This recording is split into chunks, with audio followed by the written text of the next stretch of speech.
Le cinéma me fatigue sur plein de points, mais surtout sur ce qu'on en fait. Et c'est pour ça qu'aujourd'hui, c'est ma dernière vidéo sur YouTube. Mais je vais plus avoir de travail, moi. Enfin, non. Je suis pas d'accord. Je m'attendais à une autre réaction. Je m'attendais Enfin. Ah non, pas celle-là non plus. Je m'attendais à un quoi. Bonjour à tous, c'est totalement faux ce que j'ai dit précédemment. On va continuer YouTube, ça c'est clair. Bonjour à tous, j'espère que vous allez bien. Aujourd'hui, vidéo un peu spéciale. Tu fatigues. J'en peux plus, j'en peux déjà plus, on a déjà commencé, j'en peux plus. Donc ouais, vidéo, on va parler un petit peu de la chaîne, on va faire un petit bilan de ces 2 ans là avec ce nouveau cycle de vidéos, on va parler un petit peu cinéma, un petit peu parler de l'été, voilà, donc petite vidéo en attendant la grosse sortie de septembre-octobre qui est en cours de préparation, donc là on est en pleine pré-production. Donc c'était histoire de vous donner quelques nouvelles sur la suite, sur l'avenir et répondre à quelques-unes de vos questions. Je suis accompagné de François aujourd'hui, mon compagnon de toujours. François, bonjour. Bonjour. Pas mon compagnon dans la vraie vie, enfin compagnon de vidéo, enfin pas de vidéo, enfin arrêtez. Coquinou. François, merci d'être là, de m'accompagner, c'est toi qui aura la lourde tâche de me poser les questions et je vais essayer d'y répondre de manière la plus sincère possible. Ouais, ça va le faire, voilà. T'en fais pas. On a plein de petites questions qui sont très sympas, qui parlent de cinéma, qui parlent de plein de choses, donc t'en fais pas, c'est cool. Eh ben parfait, partons là-dessus. N'hésitez pas à prendre un chocolat chaud avant de regarder la vidéo et j'espère que ça vous plaira. Bah déjà, première question, donc pas de ta communauté mais de moi. Ah bah merci. Quel bilan tu fais après ces 2 ans sur tes chaînes, sur tes vidéos, etc. Honnêtement, je me suis rarement autant épanoui et amusé sur YouTube parce que pour ceux qui n'étaient pas au courant, en gros avant je faisais des vidéos un petit peu plus sérieuses, en mode essai, et le truc c'est que je tournais un petit peu en rond avec ce format, j'avais l'impression de me répéter sur les différents films que je pouvais aborder, et surtout je voyais pas vraiment une évolution, et j'avais besoin d'aller plus loin et surtout me rapprocher sur ce qui m'anime vraiment, c'est-à-dire la réalisation quoi, donc tout ce qui est la création de sketchs, de scènes, de mini courts-métrages ou quoi que ce soit, et c'est pour ça que j'avais besoin de quelque chose un petit peu plus léger pour retrouver la flamme, et surtout de me dire que voilà, maintenant que je suis sur Paris, autant profiter pour tourner avec les copains et surtout essayer d'aller de plus en plus loin et de vraiment progresser en termes de réalisation, de sketch, parce que c'est ça qui est cool aussi avec ce nouveau format. Plus je fais ces vidéos là, plus j'apprends et plus je m'améliore, je le sens, que ce soit en termes techniques mais également en termes de jeu d'acteur, donc ça je suis plutôt content. Globalement les gens sont très réceptifs à ce format et merci énormément, et c'est vrai qu'il y a quelques personnes, et je le comprends totalement, qui ont dit que ça pouvait ressembler à tout ce qui est JDG, Karim Debache, Not Serious, etc. Je m'en cache pas.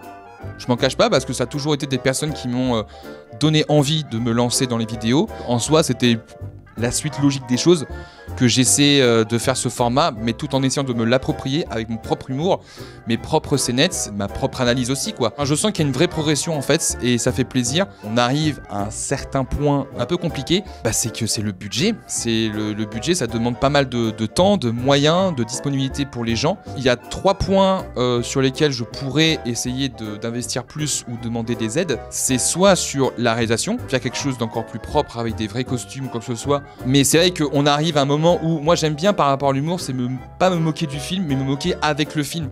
Donc c'est-à-dire reprendre des scènes, mais de les tourner d'une différente manière ou quoi que ce soit, ou de les extrapoler, etc. Donc c'est vrai qu'il y a des moments où je me dis que c'est vrai qu'avec un petit peu plus de moyens, on pourrait reprendre des images du film, refaire des trucs, et tourner quand en fond vert, ça m'intéresse pas trop quoi. Donc moi j'aime bien le côté naturel et direct sur le terrain quoi. Oui, et puis en plus le fait qu'on puisse tourner entre potes, nous ça nous fait plaisir, c'est plaisant, ça nous fait plaisir parce que on se réunit les dimanches pour tourner et tout, et puis juste on se marre quoi, et on se marre, on improvise, j'espère que c'est communicatif, les gens vous me dites, mais nous on sait qu'on prend du plaisir à le faire, donc j'espère que les gens le ressentent. Je pense que ça se ressent, les gens voient qu'on s'amuse, je me prétends pas comme étant un journaliste ou un critique cinéma, moi je suis juste dans ma chambre, j'écris les vidéos, on s'amuse avec les copains, et si on est là pour divertir les gens, s'ils sont divertis tant mieux, et si je peux les conseiller pour voir des films, leur faire voir d'un nouveau regard et d'essayer d'apporter un peu de positif dans tout ça, moi c'est mission accomplie tu vois.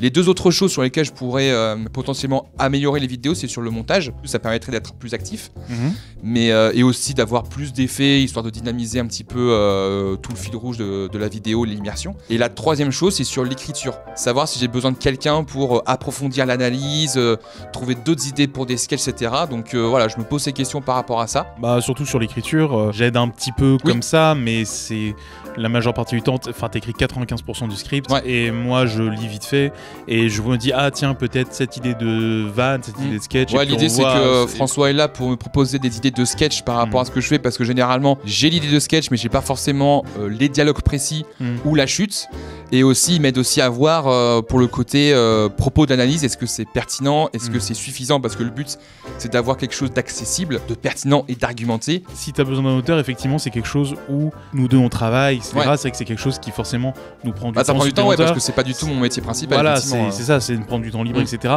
Donc c'est vrai que c'est quelque chose où si on a le budget, effectivement on se dit bah tiens là je peux payer quelqu'un pour ou je peux te payer toi ou je peux payer machin pour. Il y aurait un confort pour améliorer les vidéos, ça c'est clair. Pour avoir plus de temps pour analyser, pour écrire, etc. Clairement, je suis totalement d'accord. Est-ce que parmi tes vidéos, tu en as eu une où c'était très difficile à faire? Quelle est ta vidéo préférée depuis ton nouveau format avec ton équipe? On est l'équipe de Clap. En soi, il n'y a pas eu de vidéo très difficile en termes techniques, c'était plus en termes de disponibilité. Ouais, logistique. Logistique, c'est savoir quand les gens sont disponibles, essayer de se baser sur leur disponibilité pour faire les sketchs. Peut-être Mission Impossible.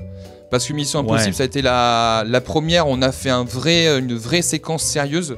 Donc il y a eu beaucoup plus de jeux, un peu plus d'attention en termes de mise en scène, donc ça a pris du temps, sachant qu'on a tourné de nuit. Après, en termes de logistique, peut-être la vidéo sur Batman, parce qu'il fallait rassembler tout le monde, c'est là où il y a le plus de monde. Je pense que ma préférée, ça reste la Ligue des Gentlemen Extraordinaires. C'est vrai qu'elle était bien. En fait, c'est ça qui est con, mais je me dis, une de mes vidéos que je considère bonne, ça veut dire que je peux la regarder, je peux la re-regarder en fait. Ouais, tu t'ennuies pas et t'es pas mal à l'aise. Je m'ennuie pas devant, je suis pas mal à l'aise et ça pourrait me faire rire, et je trouve que la Ligue des Gentlemen Extraordinaires, en termes de analyse sketch, c'est la plus équilibrée et je trouve que c'est celle qui marche le mieux. Après, alors parmi ce nouveau format, il y a eu la vidéo sur The Lost City of Z qui, elle, a été très personnelle, mais je trouve qu'en termes de montage, mise en scène et de analyse, c'est celle dont je suis le plus fier. Ouais.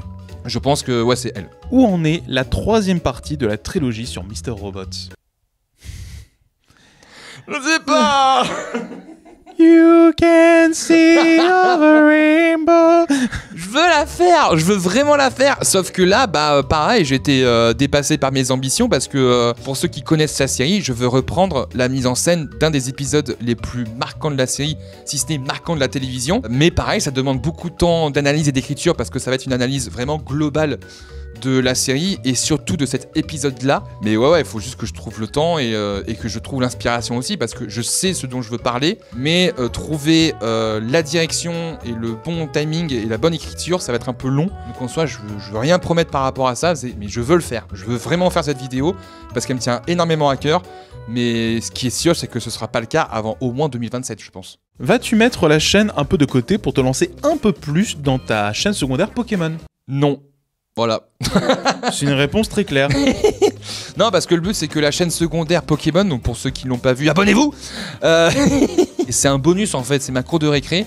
Et j'ai pas envie que ça prenne le pas sur ma chaîne principale. Il y aura toujours une vidéo, au moins une vidéo par mois. Et la chaîne secondaire, ça sortira quand ça sortira. C'est que si j'ai le temps, je sors. Si j'ai pas le temps, ça sort pas. Est-ce que tu vas lancer une troisième chaîne sur l'histoire du tennis?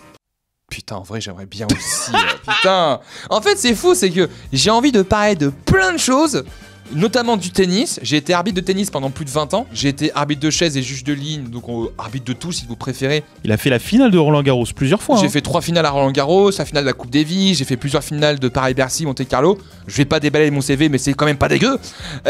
Mais c'est vrai que j'ai toujours eu envie de parler de tennis, un petit peu comme faisait Despiello. Tu sais, Despiello, il faisait des top 5 sur les Grands Prix. Okay. Et c'est vrai que moi, l'idée de faire des top 5, mais sur les Masters de tennis, et revenir un petit peu sur les événements qui se sont déroulés pendant une semaine de tournoi avec les points, les joueurs, les joueuses à suivre, les polémiques aussi par rapport à l'arbitrage. Parce que c'est ça où je me suis un petit peu plus spécialisé. C'est vrai que j'aimerais bien, mais ça prendrait trop de temps. Ah bah ouais. Ça prendrait trop de temps. Si c'était mon métier principal, honnêtement, bien sûr. Est-ce que tu ferais des vidéos sur des animés? J'en ai déjà fait. T'en as déjà fait? J'en ai fait une sur Devilman Crybaby. J'en ai fait une aussi sur Hellsing. Après, là, dans le format actuel, ce serait excessivement dur. Mais j'aimerais beaucoup parler de l'animé One Piece. Pas parler, en fait, c'est pas parler des 1000 épisodes qui sont sortis, mais c'est plus parler de la direction de la Toei par rapport à la réalisation de la série. Après, en termes d'animé pur, pour l'instant, j'ai pas de sujet qui me viennent en tête ou quoi que ce soit. C'est pas prévu pour le moment, mais j'ai déjà pu en parler et je suis pas non plus réfractaire à ça. Là, je rebondis un petit peu parce que tu parlais tout à l'heure, tu parlais de que toi, t'étais un peu dans ton coin à écrire tes vidéos, à faire ça avec les copains sans prétention et tout. Il y a pas mal de débats sur ça, un peu la légitimité des gens d'internet pour parler de cinéma par rapport aux journalistes, parce qu'il y a un peu un gros débat sur ça. Je pense que les gens sont aigris. Et en fait, ça me gonfle. Voilà, merci. Voilà, c'est tout.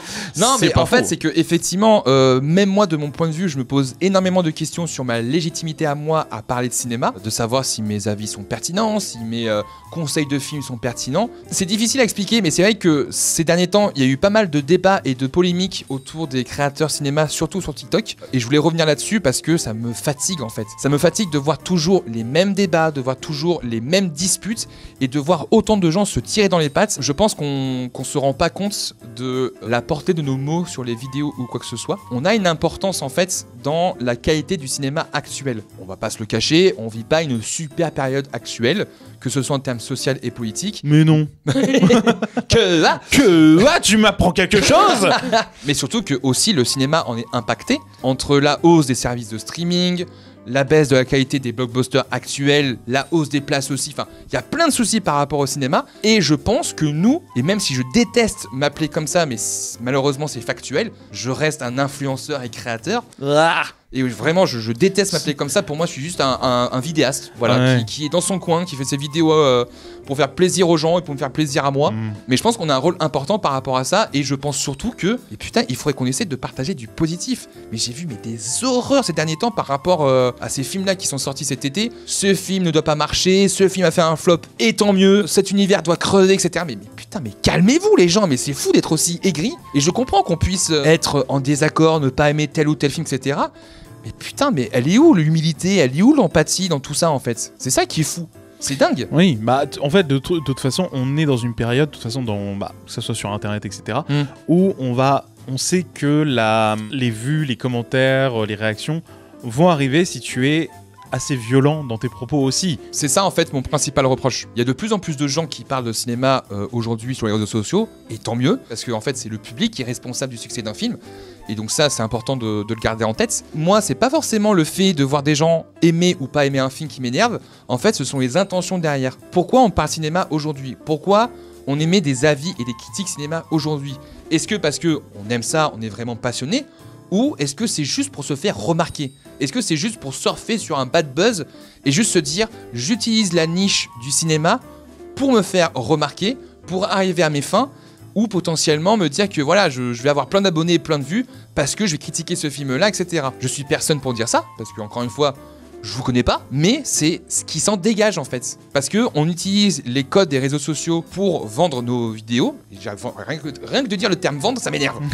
Mais tu fais du contenu. Je fais du contenu, enfin on consomme du contenu, mais rien que le terme consommer, putain, consommer du contenu, c'est fou. On utilise les codes des réseaux sociaux pour mettre en avant nos vidéos, que ce soit par rapport aux miniatures, aux titres, mais aussi aux accroches par rapport à TikTok, les hooks. Il y a des moments où je me dis, mais elle est où la sincérité et l'humilité dans tout ça en fait? Tu peux aimer ou pas aimer un film, mais de là à être aussi irrespectueux, être aussi virulent, voire même insultant, et je me dis, mais putain, mais calmez-vous quoi. Si on veut jouer à ça, il y a personne qui est légitime.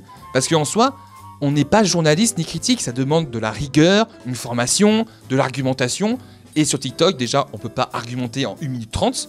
Et ce qui se passe, c'est qu'à cause de ça, on a l'impression que les gens n'aiment pas le cinéma, en fait. Et derrière, tu as ce perpétuel combat entre cinéphiles élitistes et les cinéphiles accessibles. Moi, je me considère comme étant un juste milieu, dans le sens où je suis pas élitiste du tout, mais quand je fais des vidéos, j'essaie à la fois d'apporter une accessibilité pour tout le monde, parce que en soi, j'ai envie que mes vidéos soient vues par le plus grand nombre, et surtout qu'elles soient comprises par le plus grand nombre. Derrière, j'essaie quand même d'avoir une argumentation qui puisse être pertinent par rapport au film. Je balance pas les arguments en l'air, j'essaie de comprendre pourquoi ce film, pourquoi je l'aime, et aussi j'essaie de dire et de garder ce message en tête par rapport à une vidéo, c'est que il y a de la cinéphilie dans tous les films, que ce soit dans le blockbuster le plus insipide possible, ou le film d'auteur complètement isolé, ou le court-métrage amateur qui se fait avec pas d'argent, ou même un nanar, hein. Ou même un nanar. Pour moi, il y a forcément quelqu'un dans le processus créatif qui s'est dit « Ah, je vais essayer de mettre du mien dedans. je vais essayer de mettre de l'art là-dedans, parce qu'on parle d'art aussi. On a beau voir le cinéma, et c'est vrai, de voir le cinéma comme étant une industrie, bah il y a quand même un côté artistique là-dedans. Parfois, ça peut être ultra réussi, parfois ça peut être raté, mais moi ce que j'aime, c'est avoir la vision des auteurs, des acteurs, des techniciens qui ont voulu partager quelque chose à un moment donné, et moi je suis réceptif à ça. Alors peut-être que je suis trop bon public, mais je pense que les gens oublient essentiellement le ressenti en fait. Ils vont voir un film, ils partent avec un a priori du style, bah pareil, je prends un exemple, ah c'est Marvel, ça va forcément être nul. Oh c'est le DCU, James Gunn l'a repris, le DCU de Zack Snyder est mort, c'est forcément nul. On arrive avec des a priori sur le film, ce qui fait que bah on est biaisé en fait tout simplement, et à cause de ça, on n'est pas sincère. Et je trouve ça dingue qu'on puisse autant être virulent par rapport à ça. Et surtout même virulents les uns des autres. Parce que ça c'est aussi un autre problème sur TikTok. Ça part un peu en couille mon avis, hein, je suis désolé. Mais vous voyez un peu où je veux en venir. Putain la vache, je comprends pas un mot de ce que vous racontez. Allez-y, excusez-moi, reprenez depuis le début, je vous écoute. Mais le truc c'est que t'as des gens qui viennent critiquer les gens par rapport à leur goût. Par rapport au fait que machin aimait tel film, il est nul parce que ce film c'est nul. Mais va le faire. Enfin, c'est Mais surtout qu'en fait, c'est le souci derrière, c'est que déjà, je suis assez d'accord avec toi, c'est que de toute façon, mieux vaut être bon public qu'un aigri qui déteste tout. C'est un moment, c'est mieux vaut être quelqu'un qui aime plus les films qu'il les déteste. Oui, c'est ça. Et à un moment, si à chaque fois tu vas au cinéma et le moindre film que tu regardes, tu peux pas le blairer, ou t'as toujours des choses à en redire, etc. C'est quoi l'intention en fait, enfin, c'est quoi l'objectif? C'est compliqué. Partager son avis, partager son opinion sur un film et tout, c'est hyper sain et c'est bien de pouvoir le faire parce que c'est le principe de l'art. C'est de toute façon, chacun aura son avis, chacun aura un avis subjectif sur la question. Et comme tu dis, l'art, bah en fait, ça te fait ressentir des émotions. C'est ça. Et donc il faut mettre ça en avant. Voilà. Et en plus, voilà, à chaque fois on te dit, il faut une critique objective. L'objectivité n'existe pas en art, déjà de base. Tu peux avoir des trucs techniques, voilà, mais tu n'auras jamais un avis purement objectif sur un film. Totalement d'accord. Ça n'existe pas. Et en plus, à un moment, en fait, c'est juste être dans le partage. C'est que il y a des films que j'aime que toi tu n'aimes pas et inversement. Mais on va pas se mettre sur la gueule parce qu'on n'aime pas les mêmes films. Ça n'a aucun sens. Par exemple, toi tu es pas fan des Dunes.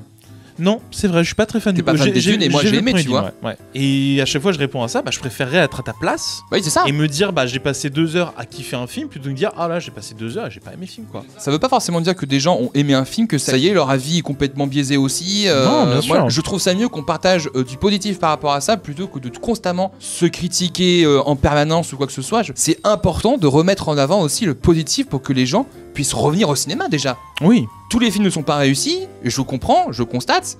Il y a des moments où je suis pas d'accord avec les gens qui ont aimé le film, mais pareil, je suis comme toi, je me dis putain, j'aurais bien aimé ressentir ça aussi par rapport au film, parce que moi ça me fait chier de pas aimer un film. Et généralement, je parle pas des films que j'aime pas, parce que ça sert à rien, et que c'est juste de la haine gratuite.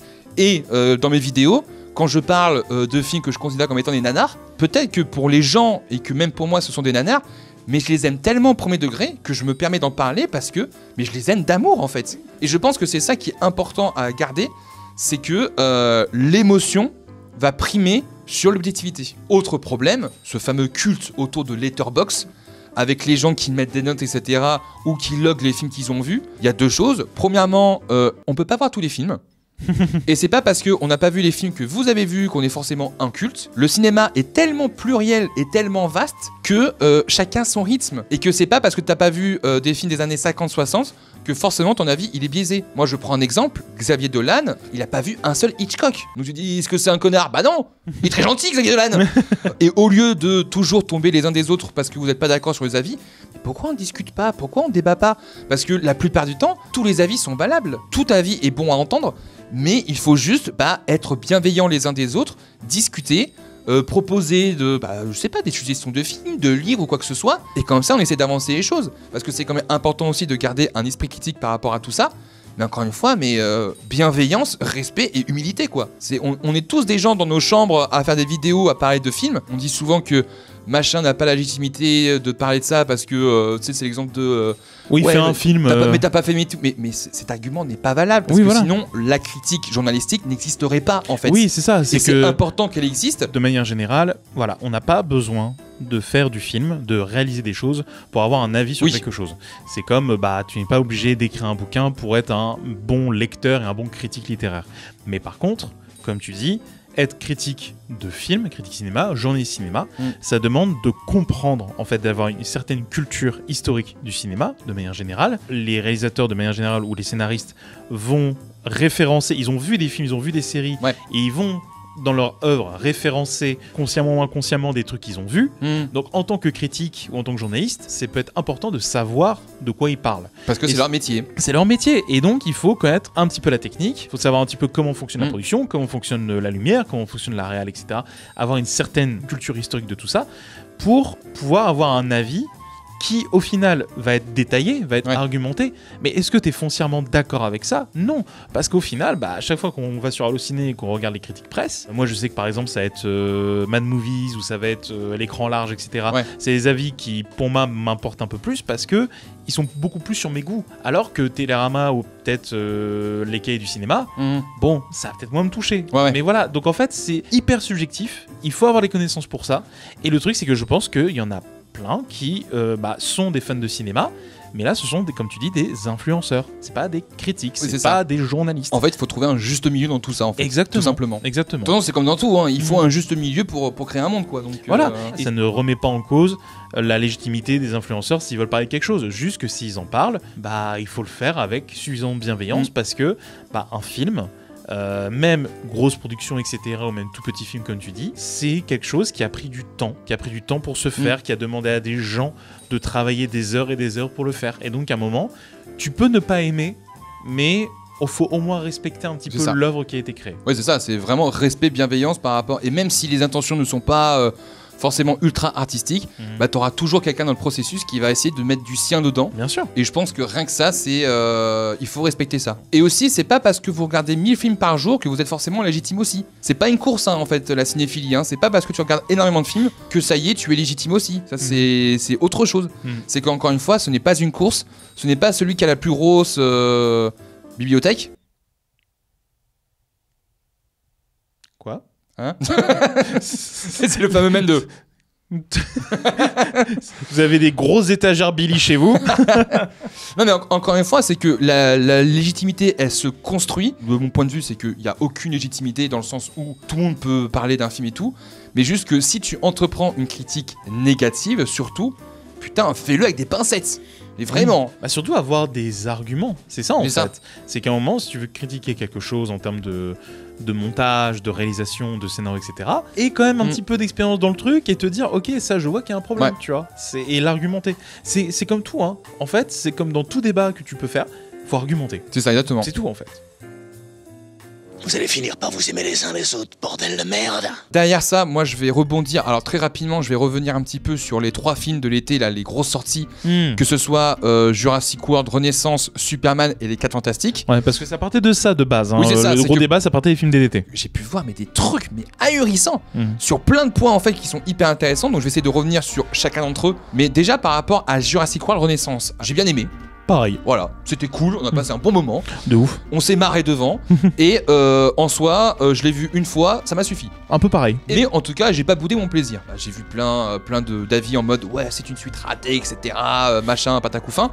Bon, déjà, je pense que c'est compliqué de revenir après les 3 Jurassic World qui ont été très très très compliqués en termes de qualité. C'était terrible. Hein. C'était vraiment dur. J'ai vu beaucoup de choses par rapport à ça et aussi par rapport à 28 ans plus tard, par rapport à la cohérence dans le scénario. Je m'en branle la cohérence en fait.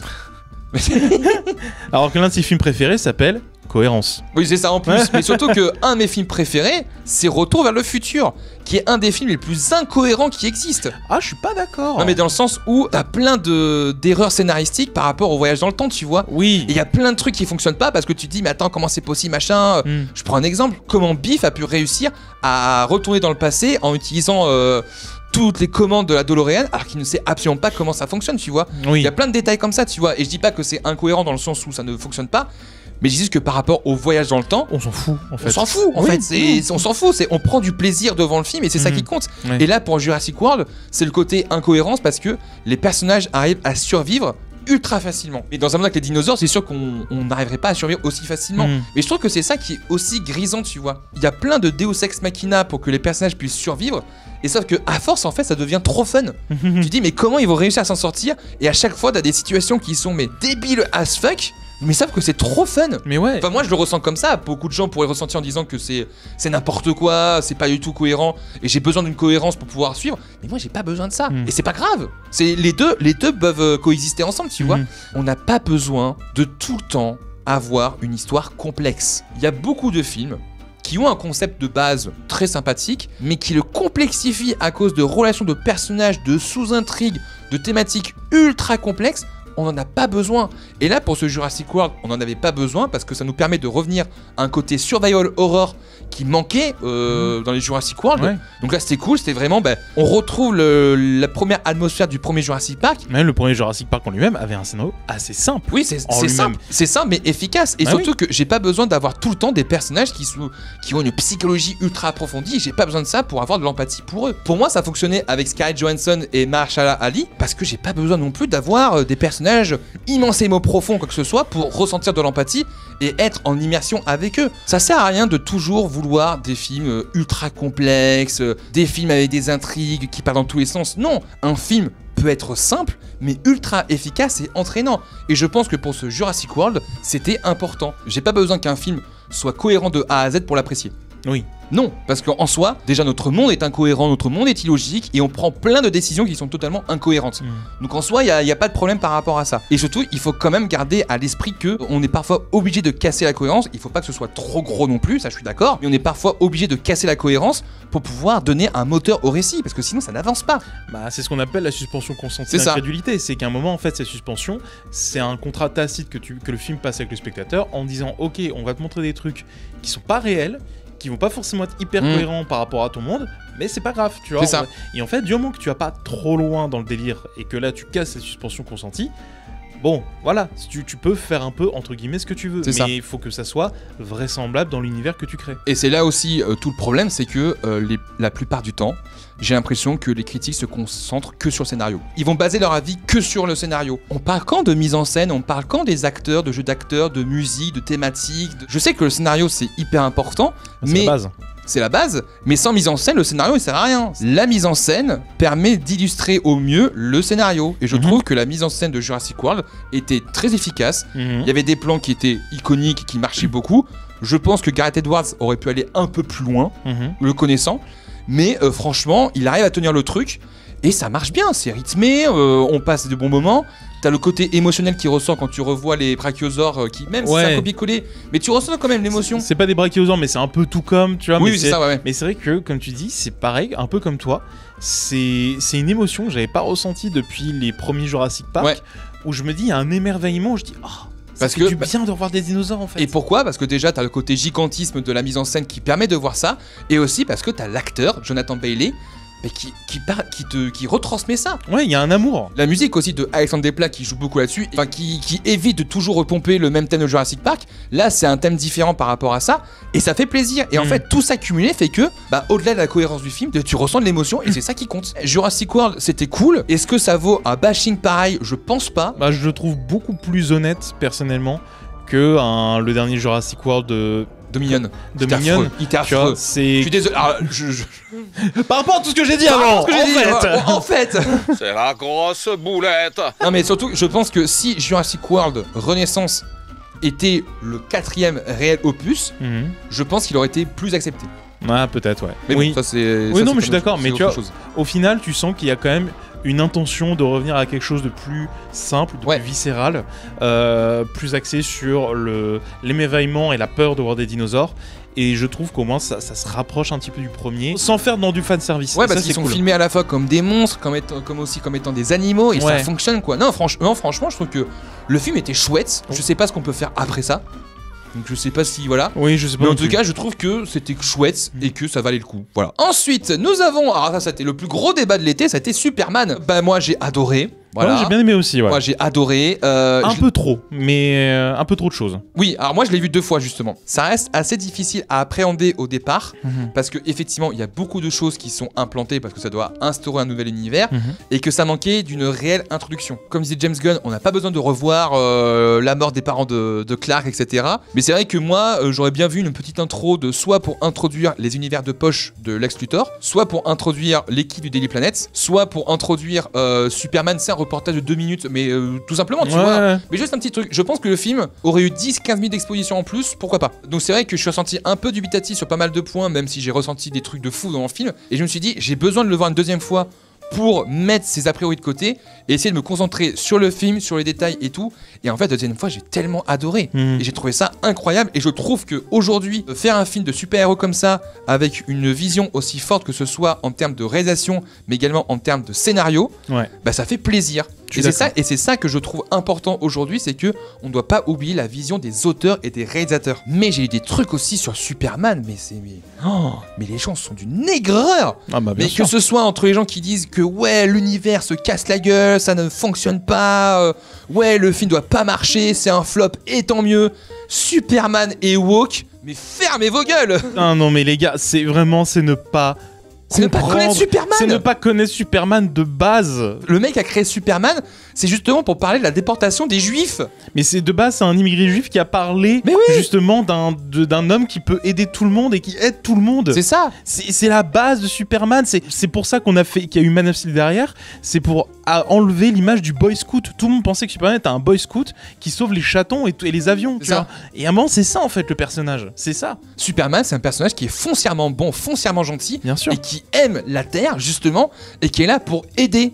Et c'est tout ce que veut transmettre le Superman de James Gunn, et il le fait trop bien. Oui, parfois c'est fouillis, c'est brouillon, la mise en scène, on sera pas tous réceptifs par rapport à ça, même si je trouve que c'est très couillu en fait. Ah oui, complètement. Il y a plein de choix dans le film esthétiques et narratifs qui sont ultra couillus, et franchement, bah déjà chapeau James Gunn pour avoir assumé ça jusqu'au bout. Dire que Superman est woke, alors déjà les gens dire woke c'est quelque chose de positif, c'est pas... Oui, non, mais même pour eux, ça veut dire qu'au final...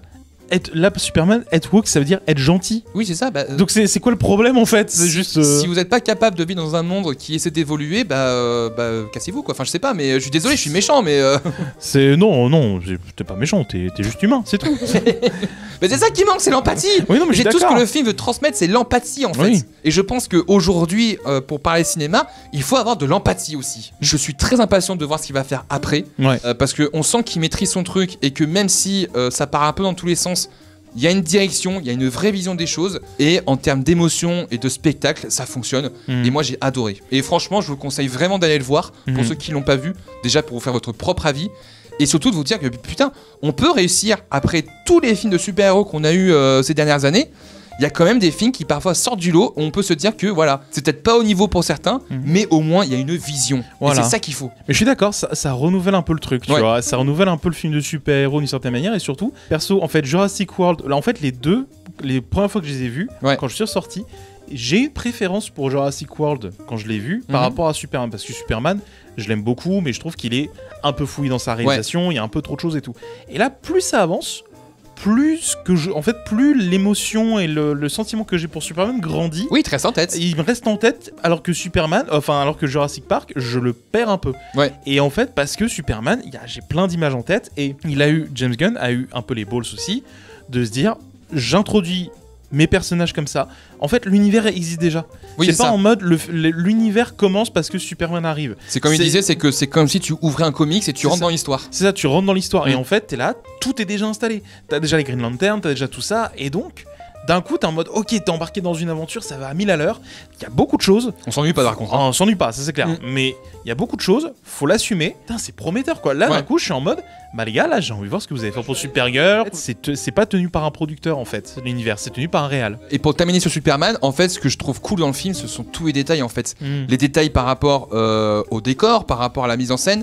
Moi, le truc que j'adore, effectivement, c'est quelqu'un qui l'a vu sur Twitter. Je retrouverai le tweet si je le trouve. Lex Luthor, pendant tout le film, il regarde Metropolis vers le bas, et à la fin du film, la seule fois où il regarde vers le haut, c'est en regardant Superman. Putain, c'est vrai. Rien que ça, je trouve l'idée incroyable. Oui, c'est vrai. Et je trouve ça fou. Il y a plein de petits détails comme ça qui rendent le film hyper actif en fait. T'es beaucoup plus actif devant le film parce que t'aimerais bien nicher des détails, mais pas en mode ah c'est super ça, non, parce que ça rajoute de la profondeur au film, et qui là pour le coup, là ça me fait plaisir par rapport à Jurassic World. Par exemple, moi je prends un autre exemple, dans la scène de discussion entre Lois et Clark, il y a un petit cadre photo et tu vois Loïs marqué en nuage. Mais c'est des détails, tu te dis putain, mais mignon. Le mec il est adorable, il est génial. Non mais l'acteur comme le personnage, ils sont adorables. Le casting est exceptionnel. Le casting est génial. C'est un film qui est vivifiant. Ouais, exactement. Ça te fait du bien en fait de voir un blockbuster d'été où tu te dis il y a une vraie vision d'auteur. Il y a de l'énergie, il y a de la vision, c'est pop, c'est vraiment ça. Et c'est cool. Ouais, ça vend du bien. Et donc là maintenant, je vais parler des 4 Fantastiques, sans spoiler parce que tu ne l'as pas vu. Non, je l'ai pas encore vu. Pour résumer, j'ai trouvé ça sympa, mais j'ai préféré Thunderbolts. Ouais, Thunderbolts c'était cool. Thunderbolts, j'ai trouvé ça très cool et ça m'a beaucoup plus embarqué parce que j'ai trouvé ça un peu plus original parce que j'ai trouvé 4 Fantastiques un peu trop classique. L'histoire, les personnages et l'univers n'est pas exploité correctement en fait. Ce qui fait que c'est cool, c'est propre, c'est efficace, mais je m'attendais à mieux, surtout par rapport à ce qui nous a été vendu, par rapport à l'univers, par rapport au réel, etc. Par rapport à cet esprit de famille, par rapport aux années 60, etc. Par rapport à Galactus, qui était pour moi ma plus grosse attente. La première heure, ça passe très bien, et ensuite ça retombe un peu à plat, et je trouve que ça n'a pas été assez exploité. Et le plus gros problème, c'est qu'on a toujours les mêmes symptômes et les mêmes problèmes dans tous les Marvel. C'est-à-dire le manque de conséquences, la réalisation qui, même si là, il y a quelques enjoués, quelques plans cool, ça reste quand même très gris, hein, faut pas se le cacher. Et surtout quand on ressent d'un Superman qui, même si lui peut être critiquable, c'est beaucoup plus coloré et vivant, il y a beaucoup plus varié. Là, ça reste quand même assez plat. Donc ouais, je trouve ça dommage, parce que j'ai pas passé un mauvais moment. Mais je suis sorti à la fin, je dis ah putain c'est dommage. Parce que je sens que ils ont voulu faire quelque chose, mais soit ils étaient un peu bridés, soit ils n'ont pas osé aller loin. Même si voilà, ça reste cool, c'est bien, ça reste de très bonne facture. Alors quand j'entends dire ouais, meilleur film depuis Endgame, c'est pas compliqué déjà. Oui, parce que c'est vrai qu'on n'a pas eu beaucoup. Parce qu'on n'a pas eu beaucoup de. En fait, c'est que tout Marvel depuis Endgame manque globalement de cohérence. Ça part dans tous les sens entre tous les films, les séries, les problèmes externes, etc. Ah bah le multivers, ça a été une énorme erreur. Hein. Ça a été une catastrophe. Et tout, c'est qu'en fait, dans le sens où ça a été très mal introduit et surtout très mal géré, parce qu'en fait, le multivers n'a jamais été réfléchi comme étant un vrai pivot narratif. C'était plus vu comme étant un pivot nostalgique en fait. Parce qu'en fait, ils ont vu que ça marchait pas trop, et en fait, ils ont essayé de raccrocher les clous pour essayer de ramener le public, notamment avec les Deadpool et Wolverine pour faire plaisir à tout le monde et tout. Mais c'est vrai que tous ces films-là, franchement, pour moi, depuis Endgame, la seule série, la seule œuvre qui vaut vraiment le coup, pour l'instant, ça a été Loki. Bah, pour moi, il y a Loki et WandaVision. WandaVision. Et après, alors je l'ai pas vu, mais effectivement, faudrait peut-être que je me le rattrape, c'est The Eternals. Je pense que c'est là le premier point de scission en fait avec Marvel. Parce que ça a vraiment été divisé en deux, quoi. Ouais, bah et puis même, je trouve que Unpopular Opinion, je trouve que l'un des films qui disent peut-être le mieux en termes dramaturgiques le multivers, je pense que c'est Doctor Strange 2. Oui. Parce que le fait que ça soit Scarlet Witch, la méchante dans le truc, et qu'elle fait ça pour retrouver sa famille, ses enfants et tout, il y a un truc hyper naturel, hyper commun, hyper triste là-dedans, qui rend le truc assez fort, tu vois, je trouve. Effectivement, Et donc pour moi, c'est peut-être celui qui utilise le mieux ça avec No Way Home d'une certaine manière, mais c'est très fanservice. No Way Home, c'est comme avait dit Arnaud, c'est que en fait c'est un parc d'attraction, c'est que t'es content mais t'en sors, tu te dis mais putain dommage, parce qu'en fait il y avait tellement de potentiel. Ouais, mais tu vois, au final je trouve que au moins les Spider-Man apportent une leçon, tu sais, à Tom Holland sur la perte, sur le deuil, etc. Et donc et sur le fait de continuer à se battre et tout. Et donc je trouve que sur ces petites touches, je fais ça c'est intéressant, mais ça va pas plus loin que ça. Ça va pas plus loin, et c'est dommage. Bah c'est ça, en fait, et c'est un peu ce que je reproche aux 4 Fantastiques, c'est que il y a des trucs qui sont touchés du doigt, mais ça reste en surface par rapport à la caractérisation des personnages, par rapport à la mise en scène, par rapport au combat final, tu vois. Enfin, il y a des trucs qui sont, je sais pas, je suis sorti, j'étais un petit peu dubitatif, même si ça reste correct, tu vois. Globalement, ça a été surtout Jurassic World et Superman, surtout Superman, qui ont pris tout dans la gueule, alors que en soi, par rapport à ce qu'on a pu avoir ces dernières années, et par rapport à toutes les polémiques, par rapport au dernier blockbuster, franchement, ça va. Oui. Et franchement, je trouve qu'on a quand même passé de bons moments. Vous pouvez ne pas aimer un film, mais restez humble. S'il vous plaît, restez humble. Alors, on va se terminer sur quelques petites questions. Après, je parlerai un peu plus en détail de l'avenir de la chaîne. Et après, rentrez chez vous. Comptes-tu faire une vidéo sur John Carter? Oui, j'ai parlé de Tomorrowland et de Lone Ranger. Donc il faut bien que je fasse le 3e film, la fameuse trilogie du désastre. La trilogie du désastre de Disney. Donc oui, j'en parlais, sachant qu'en plus, là, on est parti sur le cycle humour. Là, on va se marrer, quoi. Ah, mais John Carter, j'adore ce film. Et il y a moyen de faire des trucs chouettes là-dedans, que ce soit en termes de sketch, mais également en termes d'analyse, parce qu'il y a plein de choses à dire. Quelle était ta meilleure séance de ciné ever? Pas forcément la qualité du film, mais aussi l'ambiance dans la salle, etc. Je dirais Star Wars 7. J'avoue. Parce que le truc, c'est que moi, Star Wars 7, le film, je l'ai pas en horreur, hein, je trouve ça... Oui, ça va. Ça passe. Mais c'est surtout que, en fait, c'était le renouveau, c'est-à-dire, oh putain, un nouveau film Star Wars. Et surtout que j'ai eu la chance de gagner une place pour voir le film en avant-première. Et en fait, t'as eu plein d'animations autour de Star Wars, t'as eu des cosplayers, t'avais des jeux, etc. En rentrant dans la salle, il y a eu une haie d'honneur avec des sabres laser. Et à la fin, juste devant la scène pour regarder le film, t'as eu des combats de sabres laser juste avant le film. Et t'as une ambiance de fou et c'est trop bien. Moi, je pense Rogue One, mais Rogue One surtout pour la fin. Ouais. Oh là là, salle de ciné, il y avait une ambiance à ce moment-là. C'était génial. Moi, je vais parler, par contre, je rebondis sur ma pire séance. Oh là.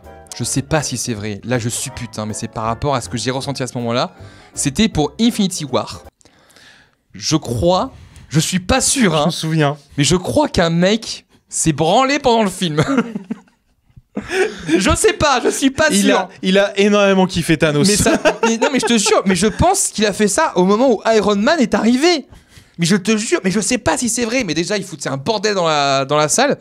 Mais surtout, mais je sais pas. Je veux effacer ça de mon souvenir parce que vraiment, c'était affreux. Ah, c'est horrible. Mais avec le recul, je trouve ça trop drôle. Ah, mais c'est hyper drôle. Mais c'est vrai que... Ah, c'est pas... Ah, non, mais... Non, te branle pas au cinéma. Arrêtez. Non, mais juste, on se branle pas au cinéma. Non, on se branle pas au cinéma. C'est si on peut donner un conseil aux influenceurs, ne vous branlez pas au cinéma. Voilà. C'est tout. Faites pas ça. Arrêtez de faire ça. Est-ce qu'il t'est déjà arrivé de découvrir un film et d'avoir regretté de l'avoir regardé car il t'a traumatisé ou d'autres trucs du genre? En soi, c'est pas un regret, mais c'est plus un trauma. Ça a été The Neon Demon, où moi, une des séquences finales m'a trauma. Et vraiment, j'étais à deux doigts de vomir. Mais vraiment, cette scène a été affreuse. J'aime bien le film, mais j'ai pas envie de le revoir. Ça pour cela, non. Oui, je comprends. Moi, je crois que c'était Requiem for a Dream. Oui, tu m'en avais parlé. Ouais, et j'avais 14 ans parce que mon frère était un fan de ce film et je me suis dit, c'était mon grand frère. Je me suis dit, ah bah tiens, je vais regarder, je me fais une culture ciné, machin. Je regarde le film et c'était dans le salon et tout. Et arrive ma mère. Qui donc se pose devant la télé et repasse un peu le linge, tout ça. Ah, c'est cool ce... C'est ça. Et surtout qu'elle arrive au moment de l'une des scènes de fin. Je pense que ceux qui ont vu Requiem for a Dream, c'est laquelle c'est. Voilà, avec les deux femmes, voilà. Ah putain. Et que déjà, toi, quand tu regardes un film avec tes parents et qu'il y a des scènes un peu érotiques, etc., tu vois, t'es déjà très gêné. Parce que là, tu regardes pas tes parents. Tu regardes la télé, C'est vraiment... Ouais, t'as vraiment... Leur acuité visuelle est basée sur le mouvement. Mais c'est ça. Et là, t'as cette scène avec la musique et tout. J'étais pas bien. Ça a été un malaise. Ah, je comprends totalement. Terrible. Je comprends totalement. Et mon frère m'a montré la liste de Schindler à 10 ans. Ouais. Salut, je voulais déjà te remercier pour tes vidéos qui sont un plaisir que je regarde dès qu'elles sortent. Elles me font rire, me permettent de mieux comprendre cet art que j'affectionne tant. Merci. Donc mes deux questions, quel est ton film préféré de l'année et quel est le film que tu préfères all time? Merci beaucoup si j'arrive à passer dans la vidéo et continue s'il te plaît pour les fans de ciné et de blagues. Merci.